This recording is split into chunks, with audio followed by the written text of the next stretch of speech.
ไป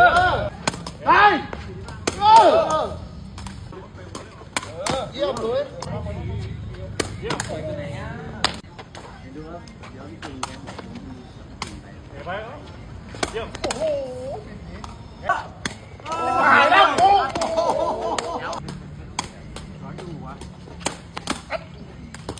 นิดเดียวนะจ๊ะมาดิโอ้ยเวลาเขาเปลี่ยนใช่ป่ะสวยไปดูไป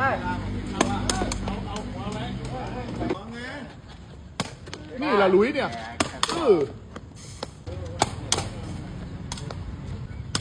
ป้าไปพอดีครับป้าเอาโดดอะไรโชคงานเนี่ยไปเอา